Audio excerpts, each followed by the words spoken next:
from yesterday.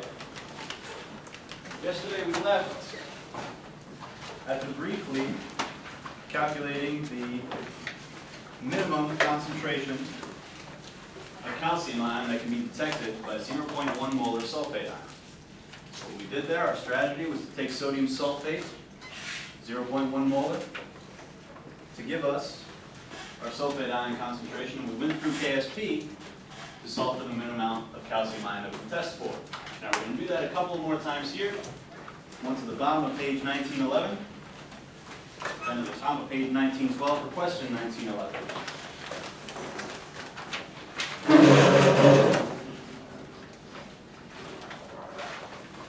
So, the next question that's going to be asked of us, we're going to take hydroxide ion at a concentration of 0.1 molar in an attempt to precipitate out semi-soluble calcium hydroxide. So, it doesn't matter how we do it, so long as at the end of the day our concentration of hydroxide ion is 0.1 molar. So Horvath explains it to us. We mix two solutions in equal volumes, one that has a concentration of calcium 2+ that we don't know, and one that has a concentration of 0.20 molar sodium hydroxide. That'll leave us with 0.10. So that's the way Horvath says to make it. Doesn't matter how you make it, so long as that end concentration is where you want it. So, first thing that we'll do, write down the chemistry that occurs, the equilibrium pertinent to the system. Calcium hydroxide dissolves to leave you calcium 2+ and 2 moles of hydroxide ion. You can't forget that. That's actually going to lower the S value. So, KSP for that, we got the number. Pretty easy procedure. We know one of them. Write KSP. The proper equilibrium expression, including hydroxide ion squared. And now all we have to do, plug in what we know, KSP, divide by the concentration of hydroxide ion squared, 0.1 squared. Pretty easy math. The minimum value of calcium 2+ that can be detected, 3 times 10 to the minus 3 molar.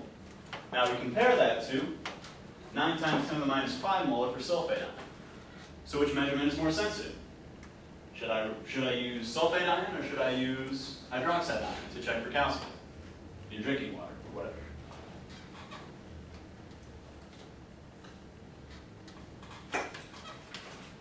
Sulfate ion. It's got the lower minimum value, which means I can test for less calcium ion, or in other words, test more easily. So I don't have to use as much sulfate, or I can check for less calcium, whichever one you want to do. So, we can apply this material more or less directly to the question posed at the top of page 1912. By analogy to the above, show that carbonate ion, CO3₂-, at 0.1 molar is much more effective than sulfate ion, and therefore also much more effective than hydroxide ion at detecting the presence or absence of calcium 2+ in water solution. So, the question is asking basically what is the minimum amount of calcium 2+ needed to precipitate calcium carbonate in a 0.1 molar carbonate ion solution. So once again, we'll write out pertinent chemistry that happens. Calcium carbonate solid dissolving into aqueous, I don't have it written down there, calcium carbonate ions with a KSP value that we know. Again, it's good to replace things that we don't know with numbers. So KSP, 6.2 times 10 to the minus 9. And once again, calcium 2+ is what I'm looking for, but I can set carbonate equal to 0.1. I've made that solution. So, I'll take the KSP for calcium carbonate. Is that KSP 6.2 times 10 to the minus 9, or is it times 10 to the minus 8? Anybody with an information sheet there? It's 9. It's 9? Good. So, then from there, we rearrange our K algebraically to solve for calcium, giving us 6.2 times 10 to the minus 8 molar. So, even though this was pretty sensitive, this is almost 1,000 times more sensitive. So, if I really want to check for calcium ion in my drinking water, or, I don't know, well water, whatever else, the take-home message is to use carbonate ion. Because then you can just check by filtration, see if you've got any precipitate there, calcium carbonate, and then you can titrate it through to check for the concentration itself. But carbonate ion is going to be the most sensitive measure. So, does anyone have a question on that little part D there? Detection of an ion by precipitation. If no, we'll move right on to 1912. Yeah? Well, it's not really a question, but does the 9.1 times sensitive negative phase go with question 1912? Oh, this is just the value for which we solved for sulfate ion. This kind of stands by itself here. Oh. So this is just for comparison. That's something we got up on the board yesterday. Any other questions? All right, cool. Moving right along. So, question 1912. We're going to look at two different calcium salts: calcium sulfate and calcium carbonate. And now we're going to control the pH. Studied carbonate ion pretty intensely, so we kind of know how to solve that sort of problem. We'll realize that calcium sulfate is actually an easier problem to solve, especially at a pH like this. And we'll go through and prove that to ourselves. So, question asked of us: in a water solution buffered at pH 6, is it easier to form calcium sulfate or calcium carbonate? And we answer by determining the substance with the lower S value, the lower molar solubility, at pH 6. And he proceeds to give you guys a bunch of hints there. We'll go through and talk about those as they come up. All right. So pH 6, that's an acidic pH.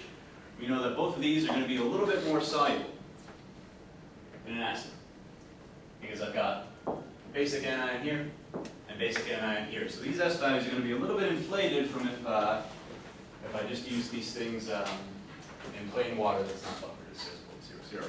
That's the first hint that we're talking about. Now, so I'll start off calcium sulfate, the easy one. So I dissolve calcium sulfate to give me calcium ion, sulfate ion, and 2 liquid waters. We don't have to worry about the waters, that's our solvent. So what we're going to do is think about, okay, I know sulfate is a weakly basic anion.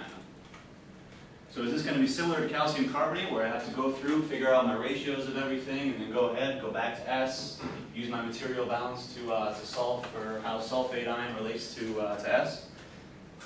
The answer is no, but we're going to prove it to ourselves. So do we need to pay attention to Kb sulfate ion? That's the question that we're asking. So we write Kb sulfate ion. Realize hydroxide ion, HSO4 minus on top, sulfate ion on bottom. This is a small number, 8.3 times 10 to the minus 13. This is a very, very weak base. This follows from the fact that you see HSO4 minus very close to the top of your weak acids on your acid-base table. So, what we can do, we know hydroxide ion, right? So I can go ahead and solve for the ratio of HSO4 minus to SO4 2 minus. And in this case, what's the concentration of hydroxide ion at pH 6? 1.0 times 10 to the minus 8. So 1.0 times 10 to the minus 8, rearrange all this.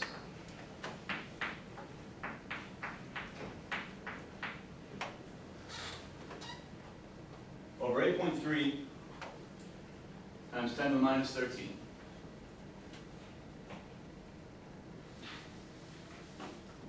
Add that in the wrong way.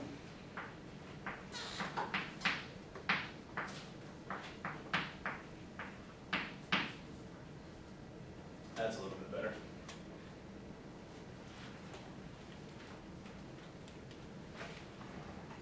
All right. So what do you think about this number here? It's huge. Huge, exactly. Turns out it's about 12,000.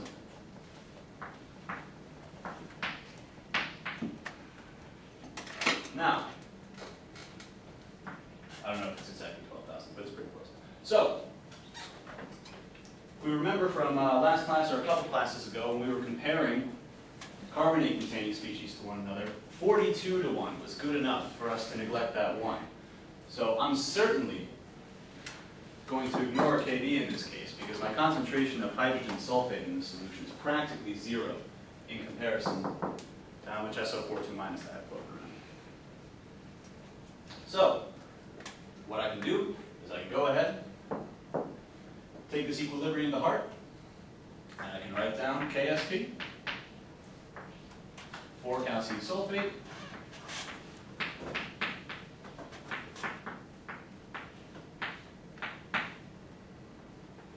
equal to a number, 9.1 times 10 to the minus 6.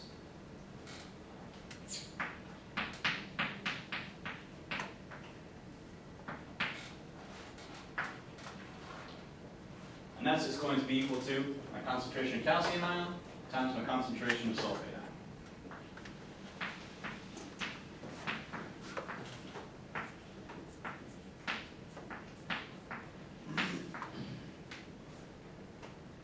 Now, since we know sulfate ion doesn't perform appreciably as a Bronsted-Lowry base in solution, we know that calcium ion is also inert in that regard.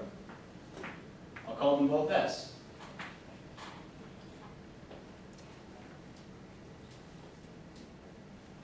So, getting to the answer for the first half of the problem is as easy as taking root KSP.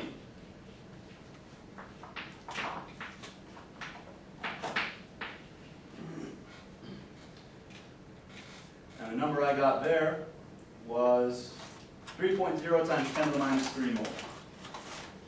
If anyone wants to double check me at root 9 times 10 to the minus 6, I'm pretty sure that's right.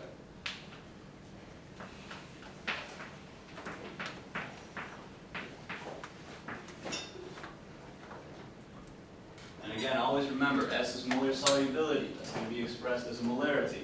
It's not a unitless number, despite the fact that sometimes 4F drops to units. Okay, so are there any questions on this half of the question?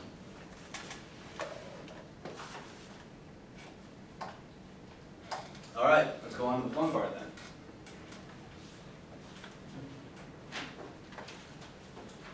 All right. So, now we want to do the same thing, only for calcium carbonate. Now we know that carbonate ion is a stronger or weaker base than sulfate ion.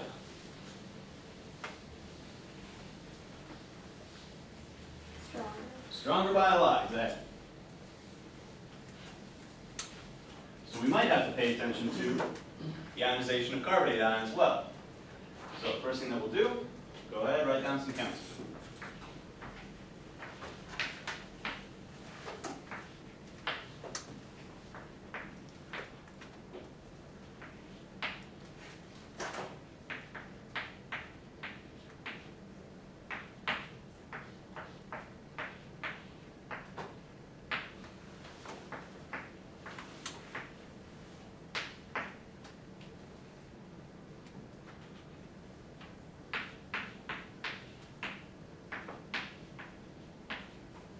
Now, you'll recognize this equilibrium that we have written down from a couple days ago when we were writing down a similar equilibrium for a problem that was, I believe, offered at pH 8.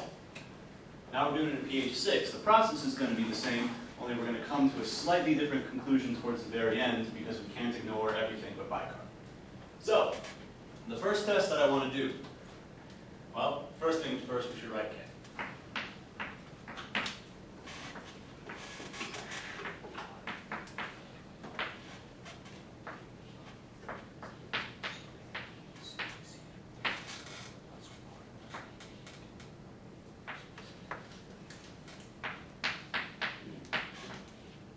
We can give this a number. This is another complex K, but you'll find that this turns very simply if you go by carbonate ion times carbonate ion. This is something that we solved for just the other day. You'll find that this is a conglomeration of calcium carbonate, KSP, and KB for carbonate ion, CO3 2-. So you can look back a couple pages for that. If you want to look at it again, it's on page 19.8.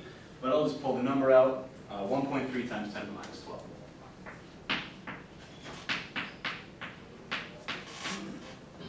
So, now what I want to do is I want to verify that K. I want to say, okay, is this a stoichiometric thing? Does all my carbonate ion really disappear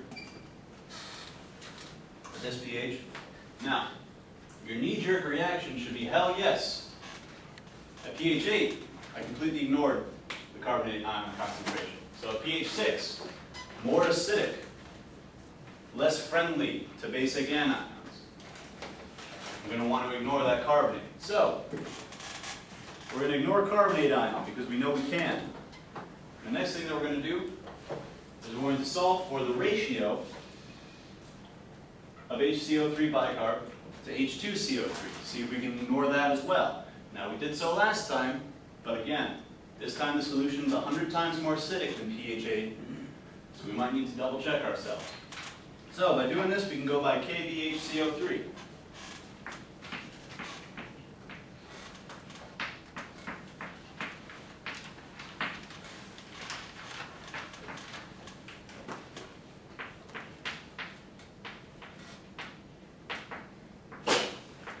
Less?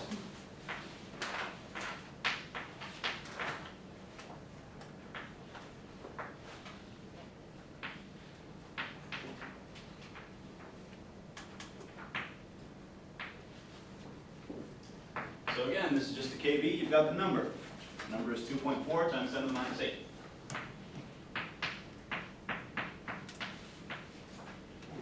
Now we'll apply that same strategy that we did just the other day by reorganizing this. I know hydroxide ion concentration at pH 6, 1 times 10 to the minus 8.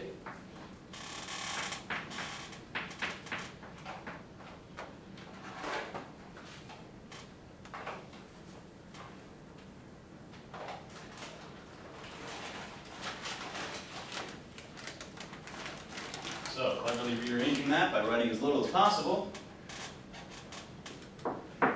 My ratio of H2CO3 to bicarb is 2.4 to 1.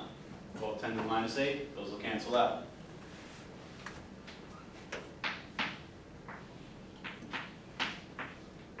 Certainly not negligible. I can't ignore either one.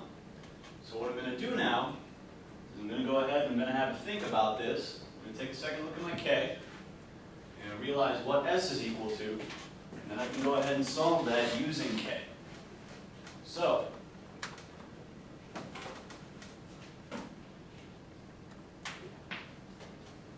what's S equal to? I'll take 3 answers for this one. There's one really easy one. Bicarbonate ion.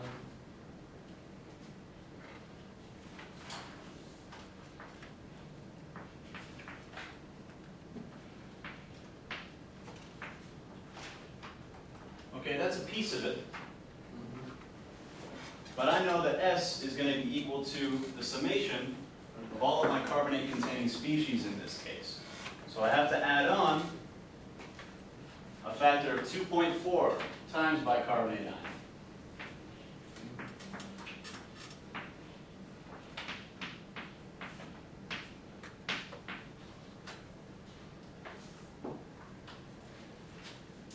If you want to be quick about it, you can write 3.4 bicarb ion.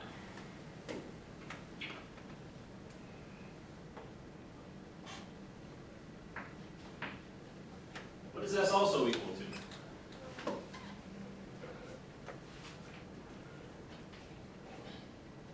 A really easy one that doesn't do anything in solution. Calcium ion concentration. Sure.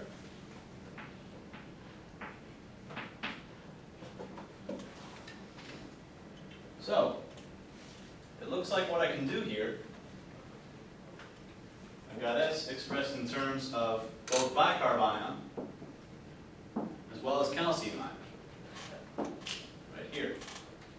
So, I can go ahead through, and I can actually solve for this S value. Because I know that this is S. And what's this going to be?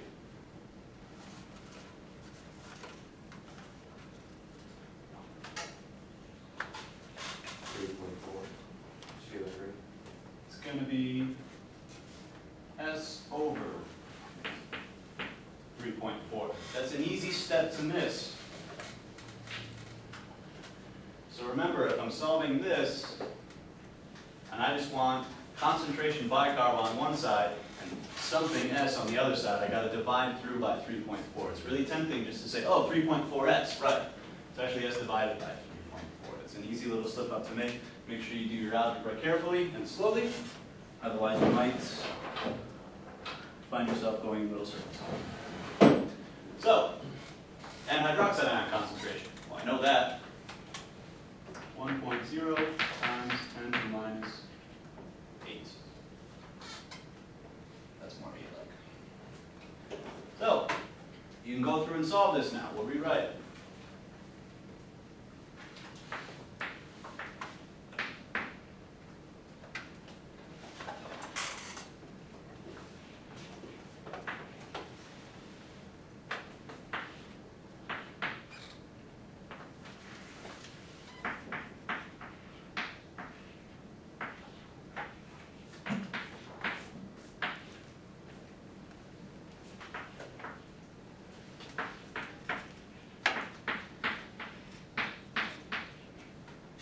So K equals S squared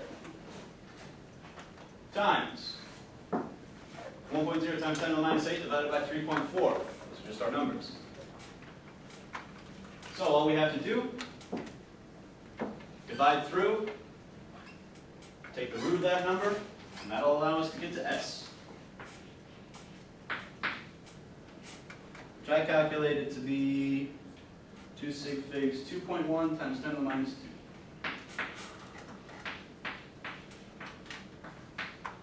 Anybody with a calculator want to double check that? That's good? Okay. Now, we've done a lot with calcium carbonate. A whole lot, as a matter of fact. So, does this S value make sense to us? Should calcium carbonate be more soluble than it was at pH 8, which is more soluble than it was at pH 10? Can I take this times 10 to the minus 2 number and run with it, so to say? I hear mm-hmm. Go on.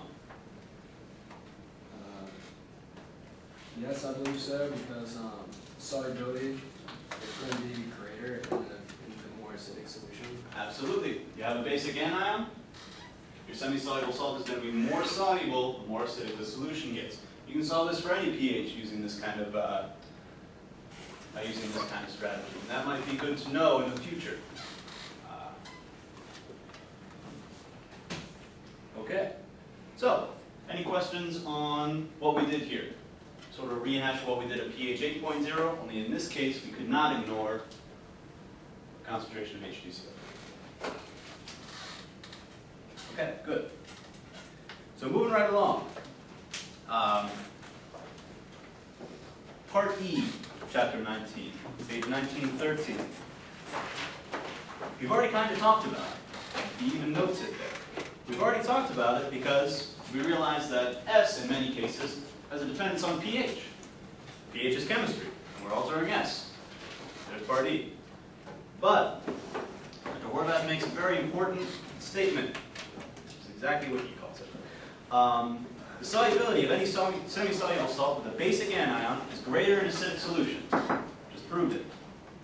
Than in pure water, provided the acidic solution is not a precipitator of the salt. That's really, really important. So, what we're going to do first is we're going to go to that last part, provided that the acidic solution is not a precipitator of the salt. So, I'm going to take another look at calcium sulfate. We're going to talk about its solubility in the presence of hydrogen sulfate, a pretty strong acid. What's it going to look like? All right, can I go ahead and erase this stuff here?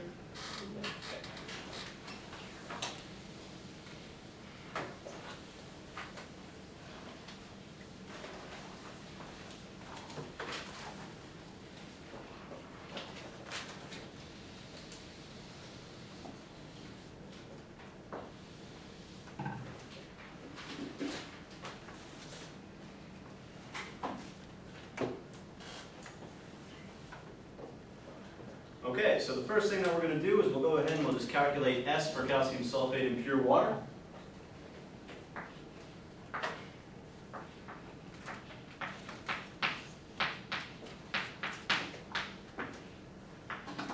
Which, as follows this equilibrium,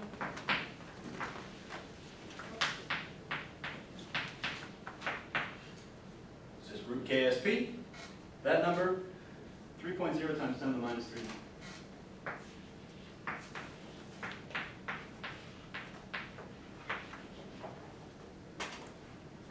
So remember, this is S. Little s, that's not KSP, that's not a K value. We do have a unit attached to it. All right. Now, the next thing we need to do about the acid that we're at. So what we're doing here is we want 1 molar sodium hydrogen sulfate. And what I need to consider in this case is the molarity of the molecule about which I care in this solution, SO42 minus. So, the question I need to ask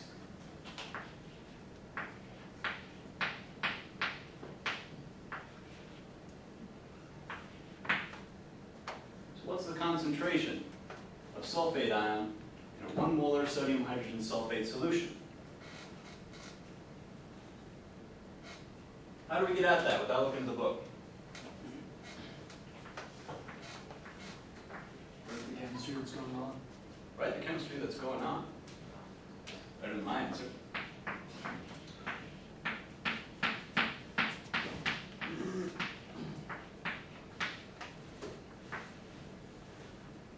So we know this dissolves immediately when going into solution.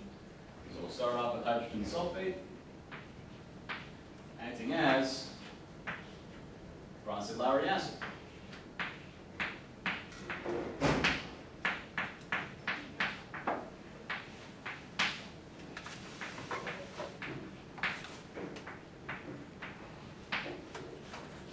So this is the chemistry that first occurs on making the solution. I realize I have an acidic solution. Most likely measurably so, because I've got 1 molar hydrogen sulfate, one of our stronger weak acids. Now, if I want that sulfate ion concentration, I can just go ahead. I know that this is the equilibrium that pertains to Ka, HSO4 minus.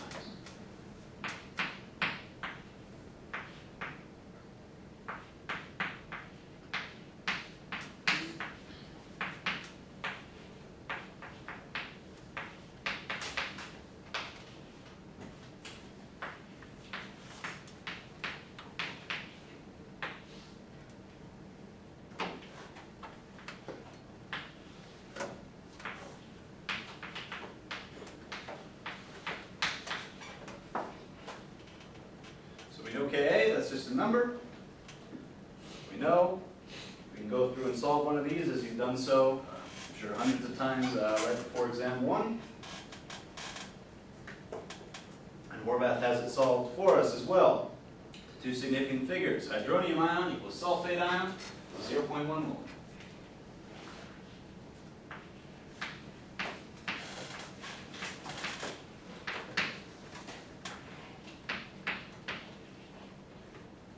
So, this turns quickly back into a solubility problem. This here is my equilibrium between solid calcium sulfate and its aqueous components. So, what am I going to do from there? I want to talk about what these 2 concentrations are equal to. So what's calcium ion? What do I want to call that?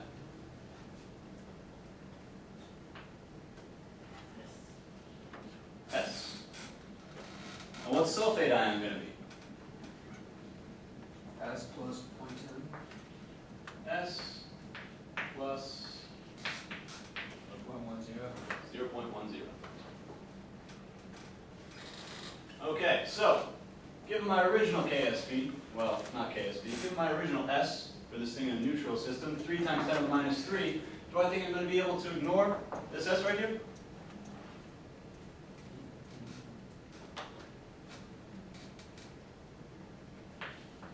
Yes. So we'll get rid of that. And then we can go ahead and resolve for S. Now in this case, once again, Horvath has it solved for us. 9.1 times 10 to the minus 5. Sure enough.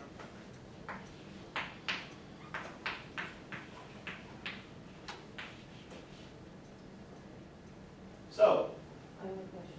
yes.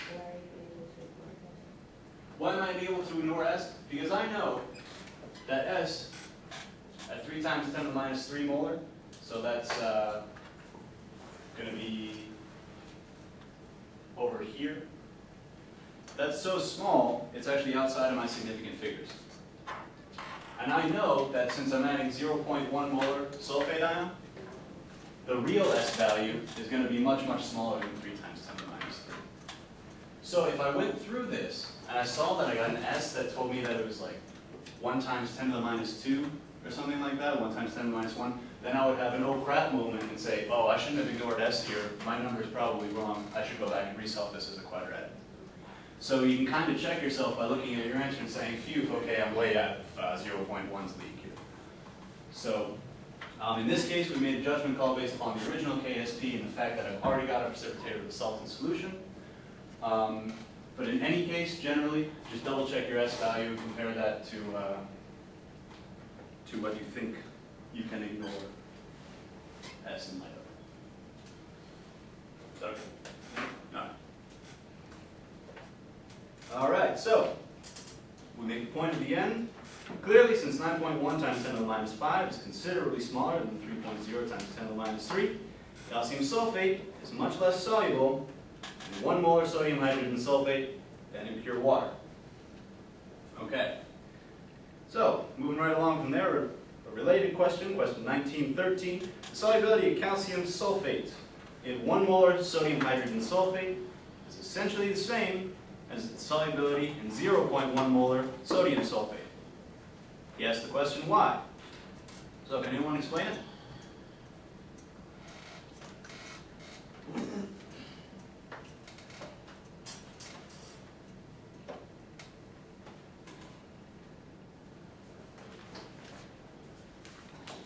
Yeah. It's because both are going to have the initial concentration of SO42 minus is 0.10 molar. So basically, there's no difference between the two solutions Exactly. as far as solubility. We made the realization that though this is at a pretty low pH, pH 1, sulfate ion is a pretty pH independent thing, especially when I'm considering solubility of something like calcium sulfate. So, pH isn't going to matter to me.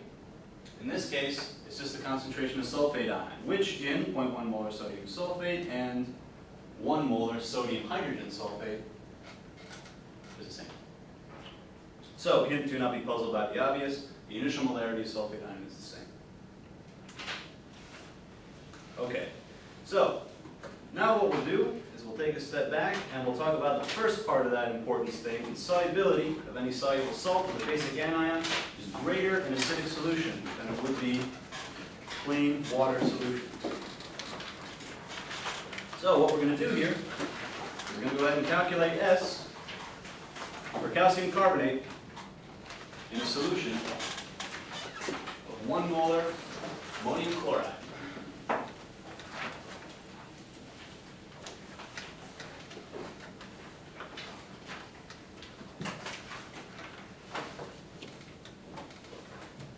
Now we know ammonium, weakly acidic, so this thing should be more soluble. I know ammonium and chloride ions don't precipitate out any of my calcium carbonate. So, S.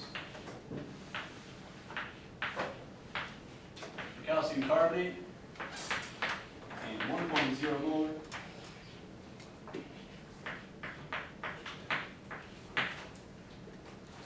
Ammonium chloride. We know it's going to be a bigger number.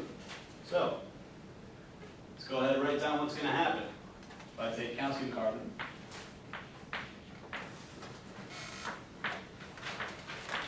and I add that to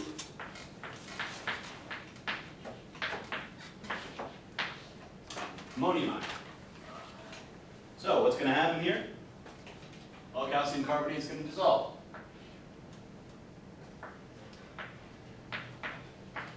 So we see calcium ion, that's friendly to us, doesn't do much at all. We're also going to have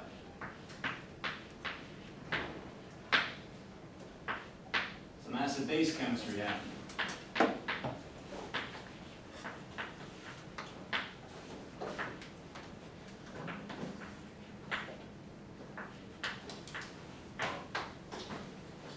Where an ammonium ion attacks basic carbonate, giving us ammonia. and HCO3 minus. So this is going to be our equilibrium of choice here. Now, we want to write that down.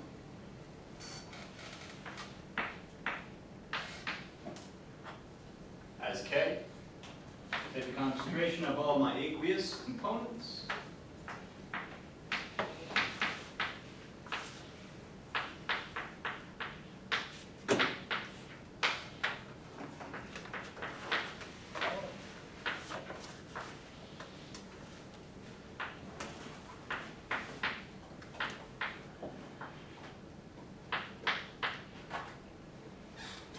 So, once again, we have complex K here.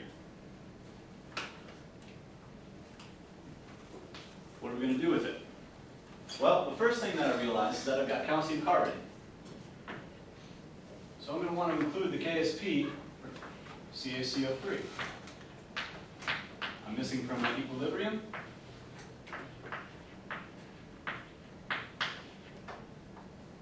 carbonate ion.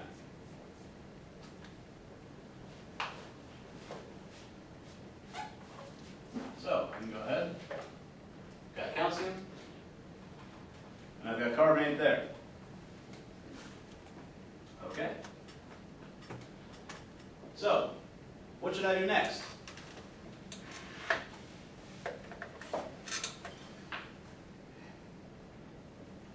In this case, I see carbonate ion, CO3, reactant side, acting as a base to turn into HCO3.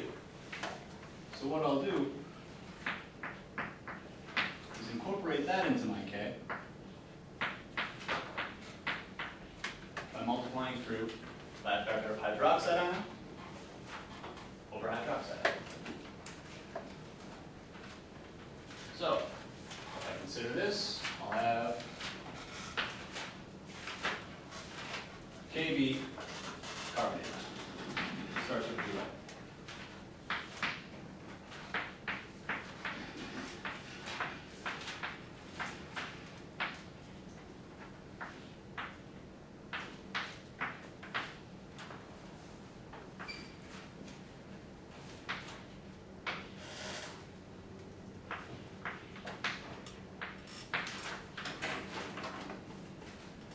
Now what's going to be left over here? See, ammonia numerator, ammonium ion, hydroxide ion denominator. Seems familiar. It's the inverse Ka, ammonium ion.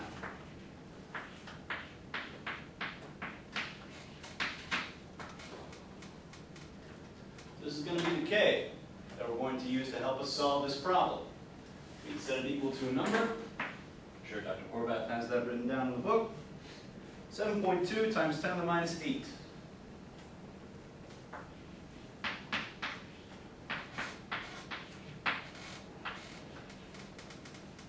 Now for starters, if we go ahead and we flip back to the K that we were using for calcium carbonate at pH 6, that K value was rather small, 1.3 times 10 to the minus 12. We realized that we've probably done this right because our K value here is larger because we have a lot of acid floating around in this case. So as we move through, we can double check ourselves a little bit there. And then, Horvath asked us a question. For the system, we know that S equals calcium 2+. Doesn't do anything once it gets into solution. And that ammonium ion equals 1.0 minus S. So, is it going to be reasonable for us to assume that calcium ion is approximately equal to the concentration of bicarb ion, is also approximately equal to the concentration of product ammonia? All these things should be S. Now, Dr. Horvath writes an answer down for us. In pure water, we know that carbonate ion ionizes 70%. You guys saw that earlier on in the chapter. So, I know that I've got pure water plus an acid attack from H4n+. So, looks like this equilibrium is going to hold for us. Now, Dr. Horvath says, since H4N reacts with bicarb to a small extent, you can prove that to yourselves on the acid-base table. Further conversion of bicarb to H2CO3 should not be extensive. So, it seems right that S should be both bicarb and H3N. So that's going to give us a really, really easy solution to this problem. So, if I wanted to go ahead and write this down, I would look at my original K. I would say S, S, and S for my three products, S cubed. My original molarity of ammonium ion, 1.0, less the amount of ammonia that I make, 1.0 minus X. Dr. Horvath has it written there for you. You can go ahead and solve that and we get a number. S equals 4.2 times 10 to the minus 3 molar.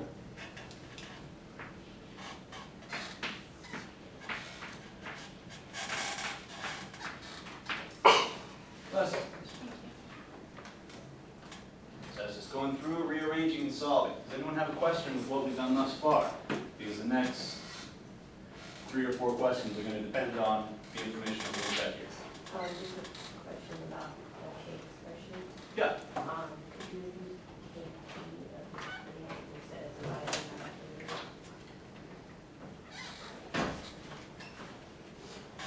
So you're talking about using KB of, Yeah, just multiplying it. Yeah, sure. instead of See, I think we might have done that yesterday in class, where we talked about, you can rearrange one of these K expressions. You can convert a Ka to a Kb, but you also have to have a factor of Kw in there as well. Oh, So you can go through Kw to do it. What I would do is I would just go ahead, I would pick apart this Ka value. I would add a factor of hydronium ion. Oh, excuse me, wait a second. Did I write that? I did.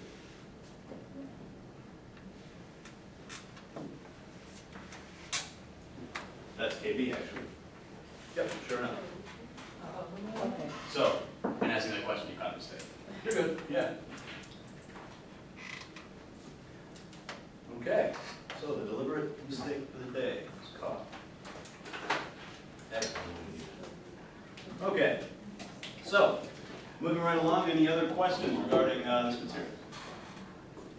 Okay, so, question 1914, based on the above, calculate the pH to 2 significant figures. It means after the decimal point for calcium carbonate, saturated in 1 molar ammonium chloride. Now we can do that. Got all the tools we need.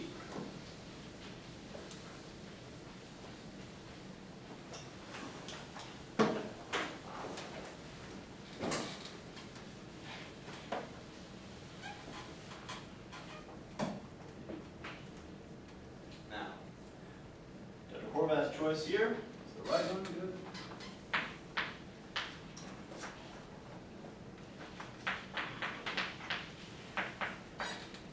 To get a handle on hydronium or hydroxide ion concentration, you should go through a Ka or a Kb. Ka, H4N plus.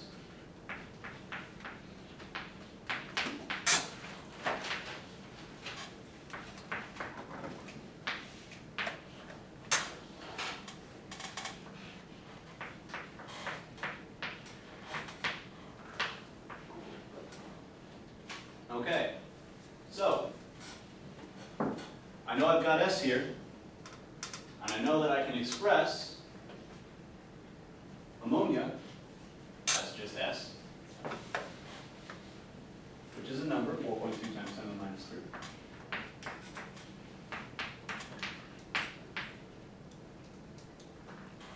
And I've also got the number for ammonium ion, H4N plus. I know that's going to be 1.0, my original molarity, less X. Did I say X? I meant S.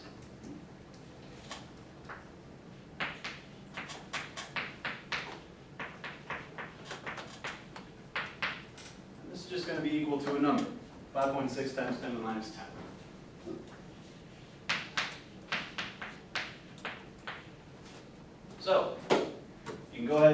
solve this, what you should get for pH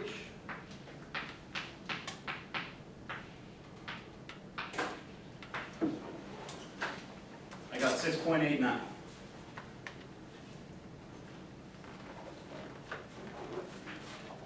Okay.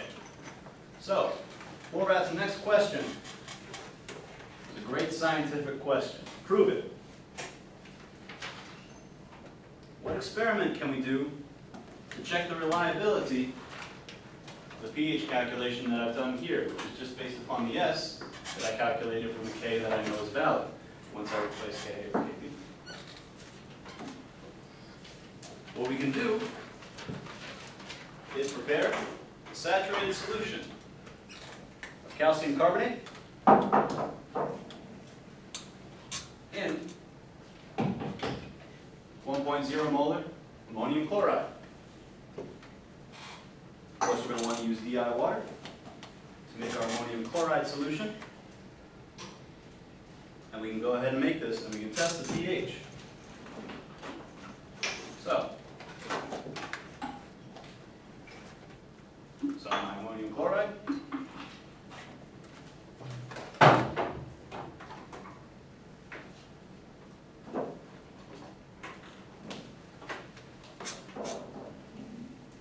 Use the comically large spatula. Grab some calcium carbonate. Remember, it doesn't matter how much, because I just want the equilibrium to exist between the solid and aqueous ionic phases. So we see it's not all dissolved. We can't really get a handle on how much of it dissolved because I don't really know how much I added. But I can check the reliability of my pH calculation using a pH meter. All you have to do is open the box.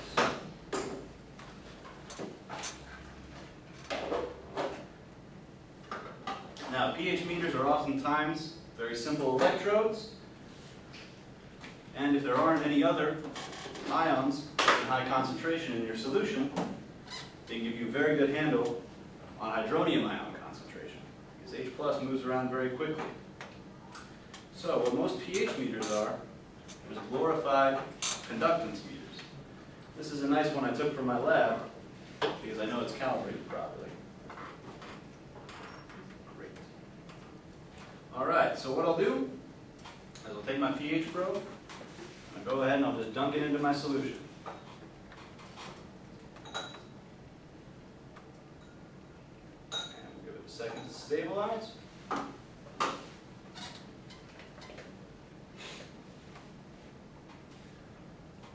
Now, traditionally we've had some problems getting this to work. Dr. Horvath says, at the top of page 1915, this should give a pH of about 7.2 rather than the 6.89 that we calculated. That's an important point to remember. Now you'll note that my pH is a little bit lower than it was. What do you read there? 7.06. 7.06. Around there, 7.06, as you can see it. So, we see that the pH is higher than it's supposed to be. Most likely what's happening here is the water that we use has a little bit of carbon dioxide in it that makes it a little bit acidic. So we're losing some of that 7.2 and we're down to about 7.1. Actually right now it's stable. So probably a little bit of acidic water that we can't get around without boiling the water first. But we do note that the pH we get is higher than that which we calculated. So something else has to be happening here beyond what we've just taken into account on page 1914. So we're out to answer that question. Okay, so we see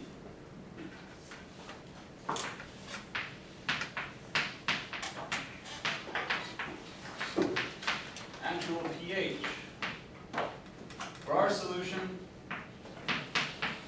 is about 7.1. If you use really good degassed water,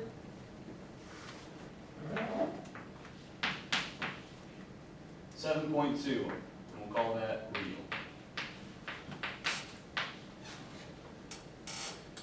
So, these questions on 1915 are to get at what is happening.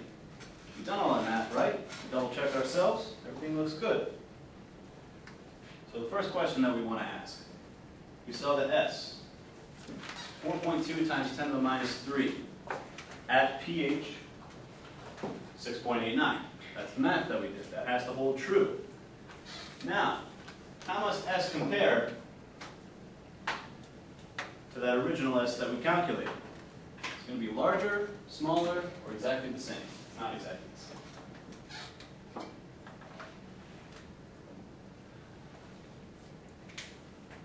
So I know that if I take a solution, well, if I take a semi-soluble salt with a basic anion, and I acidify that solution, I'm going to increase S, right?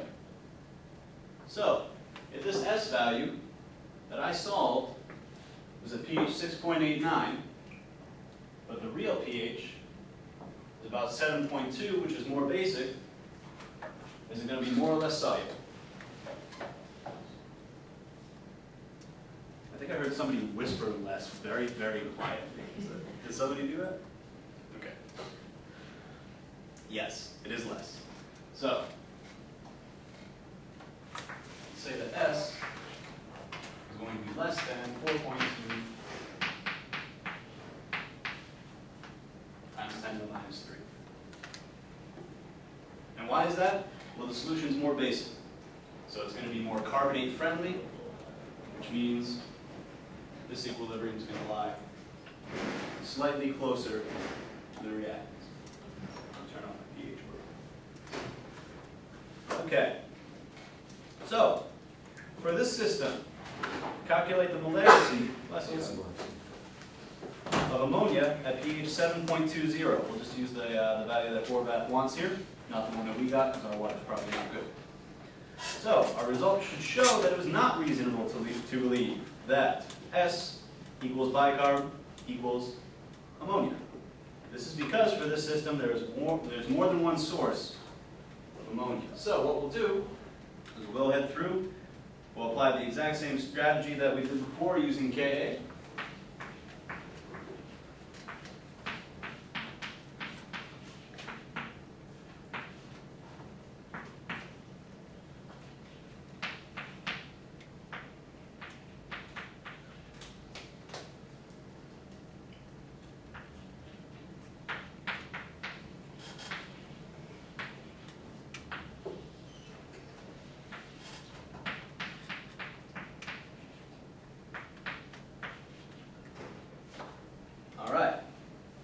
So, we know Ka. We also know hydronium ion concentration. I just ran through and did that. Hydronium is going to be 6.3 times 10 to the minus 8.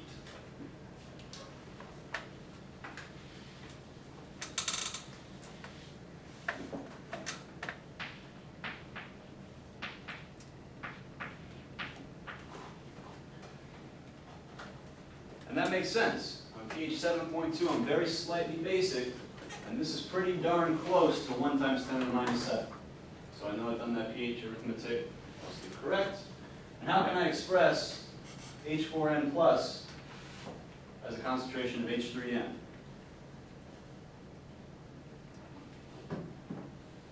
minus X.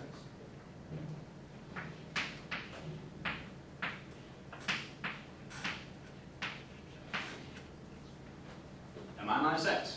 Same thing that we've always done in the past, when we don't have an x squared up top. All right. So, you go ahead through and you solve this.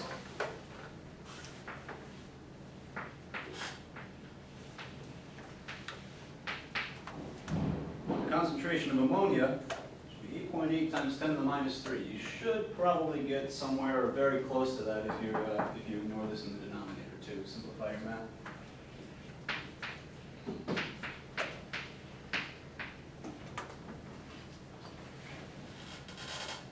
All right. So, what does this mean for us? Well, I see that my solubility is going to be less got more H3N than I thought I should have had. So this is kind of a strange problem. And again, Horvath says there is more than one source of ammonia. There must be, yes? I have a question. Why is it 1.0 minus ammonia? Concentration of ammonia? Right here? Yes. So this is Ka, which has the whole for H4N+. So if I have a source of ammonium ion, I'm just going to go ahead and realize that my only source of ammonia is ammonium ion. So the concentration of ammonium ion has to be the original concentration less the amount of H3N that I've made. So that's just because I'm only getting it from ammonium, but there's another way I can make it, is a good way to say it. So, there are two reactions that we can write down.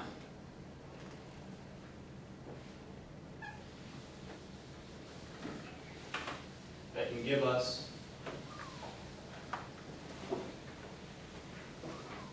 some ammonia.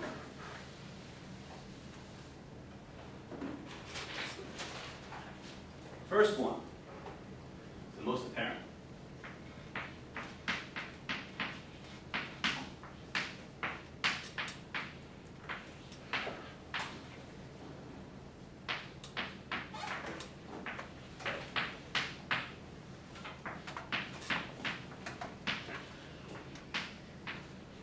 And what this is just ammonium acting as an acid in an aqueous solution.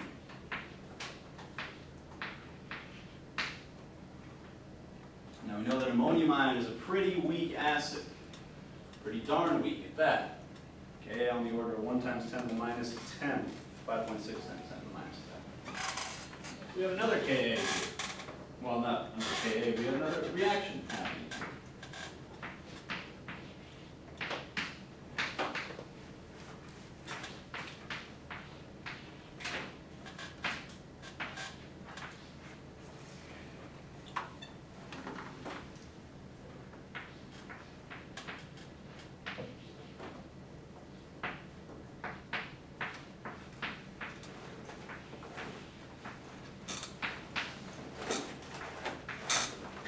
This ammonium ion reacting with bicarb to give us ammonia, bicarb's conjugate acid, H2CO3.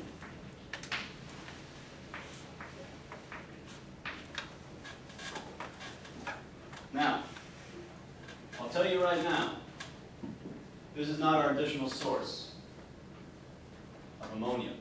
And this is because I know that bicarb is a stronger acid than water. Bicarb is going to give up its proton more easily, therefore the reaction I have written on the bottom is more likely to occur than the reaction I had written up on top. So, something's wrong with this. Why, if I write that down, should I say, well, that shouldn't be a source of ammonia?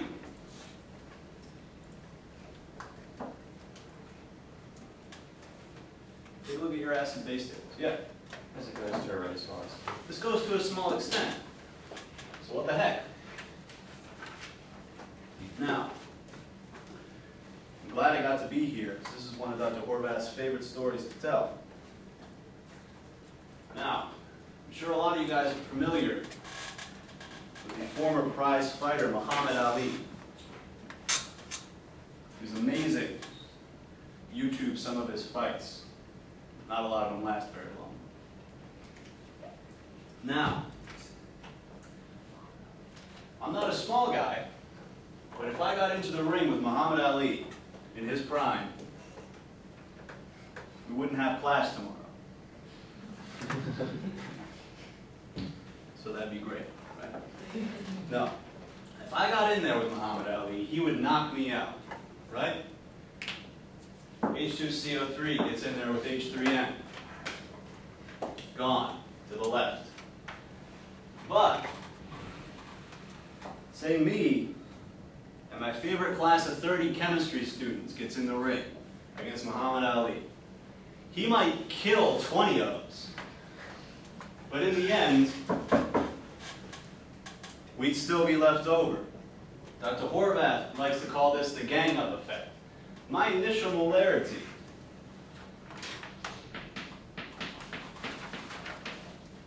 .0 molar for ammonium ion. Bicarb ion, it's tiny. At our first guess, we estimated S to be 4.2 times 10 to the minus 3. So I've got 1 molar H4n plus, constantly acid attacking bicarb ion, which is still a weak base. And though this reaction goes to a small extent, since I have such a large excess of one of my reactants, the so-called gang-up factor takes a hold here. I end up killing some bicarb and ending with some ammonia. That is my other source of ammonia. That is why my concentration of ammonia is higher than S and higher than I thought it was going to be.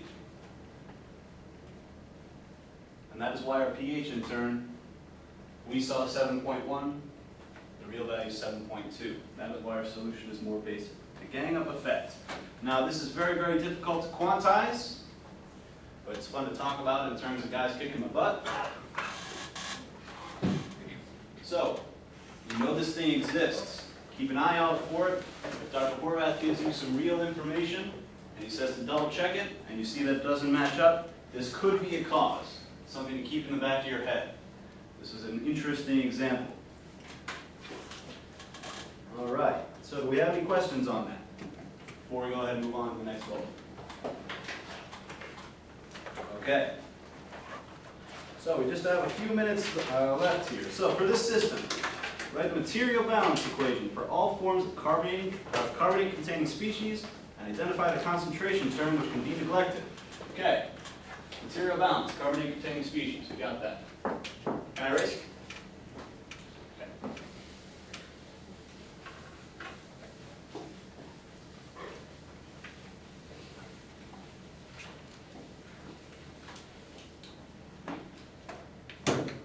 So,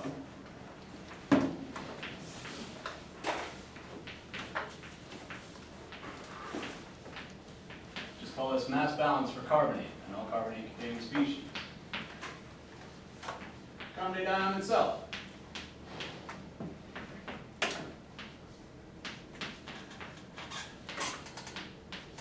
Bicarb ion. And of course,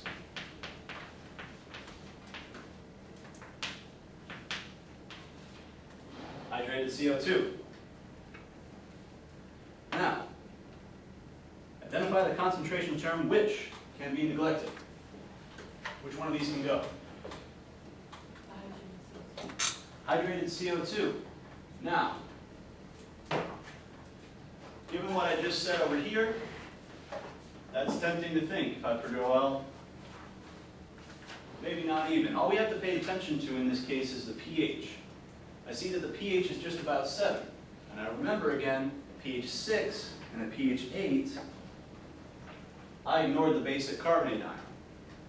So, pH 7, or about pH 7 right between the two, so I use my past experience to kill carbonate, because this solution is just too acidic for carbonate to exist in any measurable concentration for our purposes. So just based on solution pH, I'll go ahead and I'll get rid of carbonate. You can prove that to yourself with Ka or Kb given the pH. You can solve for that ratio, but we've already done that at pH 6 and we've already done that at pH 8 to prove the point. So, we can kill carbonate ion. Now, last thing we'll do today is we'll go ahead and see if we can ignore either one of these two. Do that.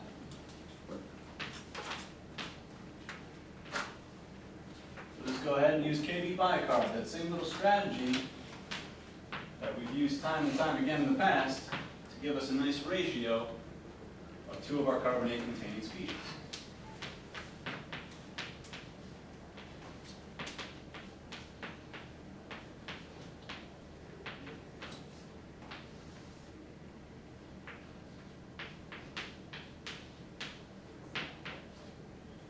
Now, you could just as easily use Ka for H2CO3 Doesn't much matter so long as your K is only comprised of two of your species of interest in either hydronium or hydroxide. 1 and 2. So, Kb, HCO3 minus. 2.4 times 10 to the minus 8.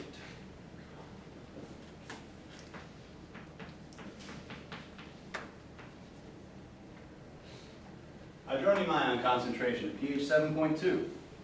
1.6 times 10 to the minus 7.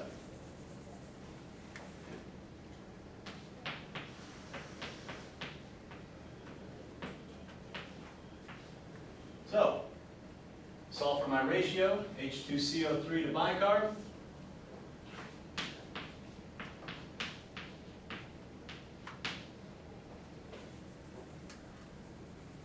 There we have it. We see the two are probably going to be pretty close, within 10. So, my ratio of H2CO3 to bicarb is low. Turns out that bicarb H2CO3 is 6.7 to 1. So what we'll write?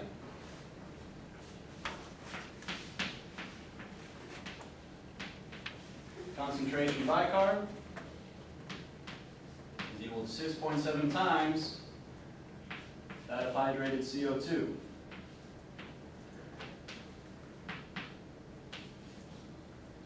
Now, tomorrow,